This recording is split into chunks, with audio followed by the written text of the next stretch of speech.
Episodes, I think it was called The Wish, which Michael Landon had directed. And both my parents were very impressed with the work that Michael Landon did on The Wish. And I think Lauren Green probably had recommended Michael as well.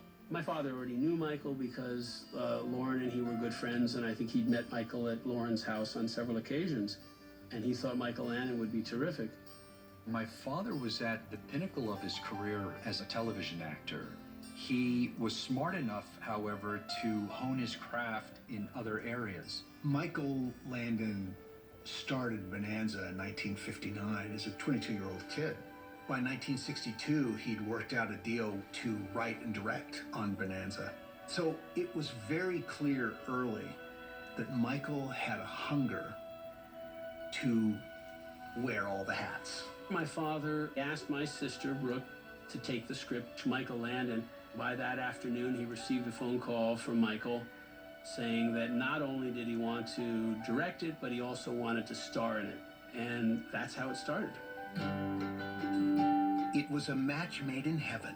Michael Landon took the reins of the series with both hands and guided it into television history. His sensibilities could not have been more right for the project. My dad was a perfectionist when it came to his work, and so when he took on Little House on the Prairie, he researched it completely. He wanted to know as much as he could about all the characters. In order to make it such a long-term series, he had to add some of his own characters to it as well. And I think if Laura Ingalls Wilder was alive, I think she would have applauded him.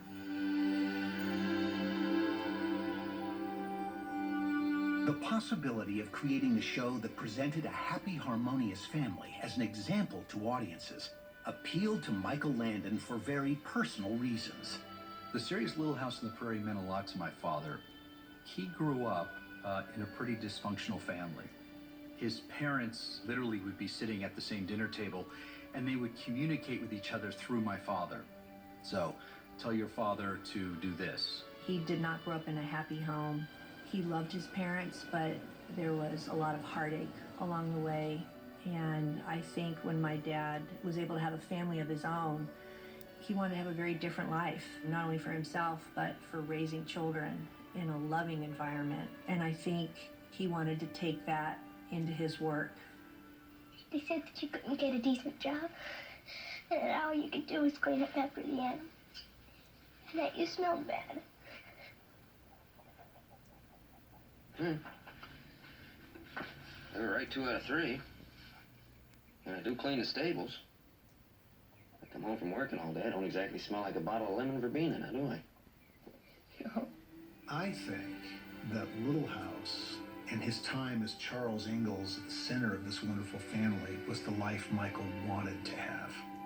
He did not grow up with the experiences that he portrayed on the show, but I know in his heart that that's what he believed in, and that's why it came through so brilliantly, because he wanted to live a life of family, community, love, faith, understanding, tolerance, all of the things that we all strive for all the time. Laura, you've eaten scarcely a bite.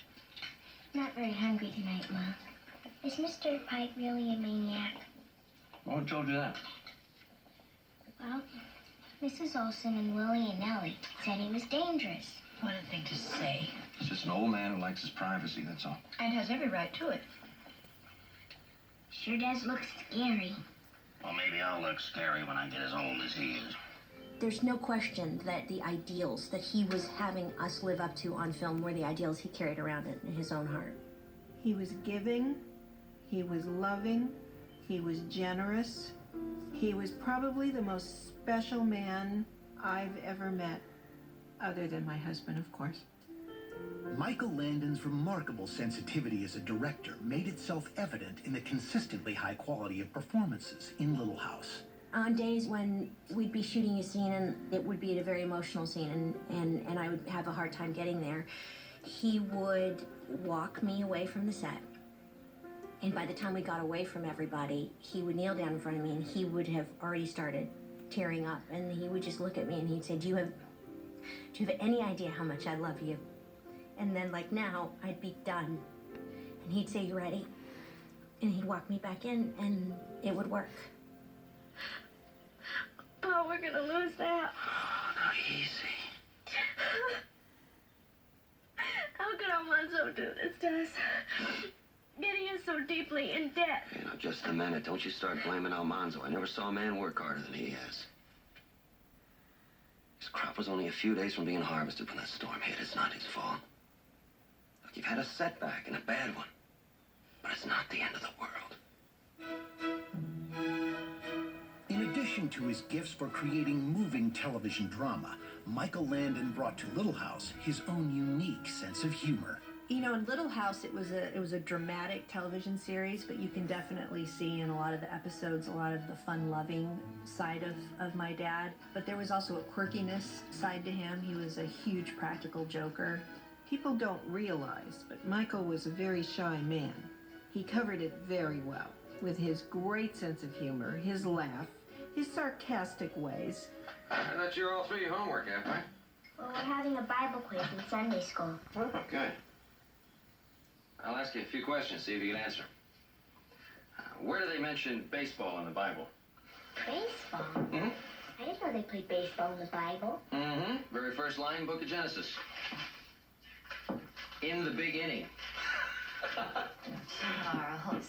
One of our favorite practical jokes that he would do is he loved putting things in his mouth. And there was a wonderful script lady who, she would be very focused on the lines, and my dad would bend down and, you know, like he was wanting to go over his lines with her, and she'd look up at him, and he opened his mouth, and a frog literally leaped out of his mouth onto her lap, which of course she screamed. He's probably one of the funniest people that ever lived, that I will ever know, and could make me fall down laughing daily, and did. Neither one of us had too good a day, did we?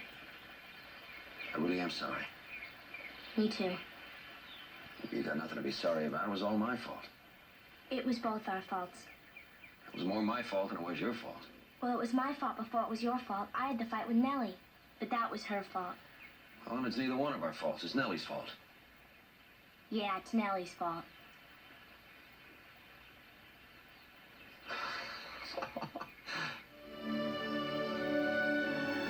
If Landon's fellow cast members enjoyed sharing the screen with him, his crew was nothing short of devoted. A job on a Michael Landon show was considered one of the greatest gigs in Hollywood. The crews, you'll never see a crew that's that loyal. I never worked with a crew like that again. Michael Landon engendered a tremendous loyalty with his crew. These people would have walked through fire for Michael. They would have walked off cliffs for Michael. They would have done anything he asked them to do because he was incredibly loyal to them. They all were family that had worked together for years and years and years, and would work with no one else, because working with Michael was such a pleasure, because he cared for everyone, and he had a deep, abiding respect and understanding for everyone's job on that set. It was a place that everybody wanted to go to.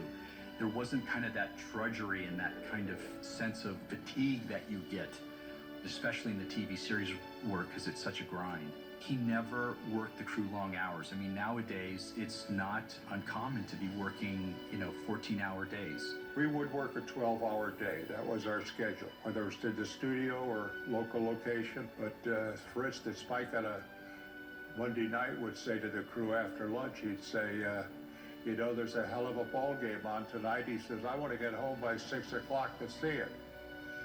So he says, I'll give a little if you give a little. And we would wrap around 4. He really was efficient with his time and running a set that, even though there was time for laughter and having fun, but he, at the end of the day, wanted everyone to be able to go home to their families. It stems from Michael's ability to know what he wanted as a director before he ever got to the stage. If he wrote a script or read a script, he knew how it was going to be edited and what it should look like. So there was no waste motion. We used less film than any show in Hollywood. Michael understood the camera. He understood lenses. He understood editorial.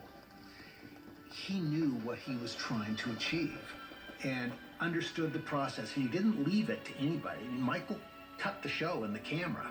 He was clearly demanding. He demanded that we know our lines, that I know my lines. He demanded that I, be on time, that I hit my marks. But he was very nurturing and warm. Know what it means when a person gets jealous? Well, sure I do. I was jealous that time that Almanzo was going with that snippy Christy. Why do you suppose you were? Well, I know why. Because I love Almanzo and... Oh, Pa. Do you think that Almanzo could be in love with me? I don't know for sure. But what do you think? I think there's a darn good chance. The two men who brought the stories of Laura Ingalls Wilder to television shared a love for simple tales of family life on the American frontier. From Ed Friendly, the New York kid who fell in love with the West. Everything that the West represented resonated with him as it did with Laura Ingalls Wilder in terms of his own childhood. To Michael Landon, the Hollywood veteran who yearned to heal his own past by showing the world what a happy family could be. I think my dad was really excited about what this series could do for the public. And I think he knew that the public was hungry for something wholesome, something that really pushed family values in a positive way. Good night, Papa. Good night, sweetheart. He had the touch to make people cry, to touch their hearts, and to move them. Where's the time go, man? These days, to be able to do the things that he did and to bring in the audiences that he did and to teach the lessons and give them the stories that they wanted to see for as many years as he did is a tremendous achievement. They captured what Laura wrote in her books.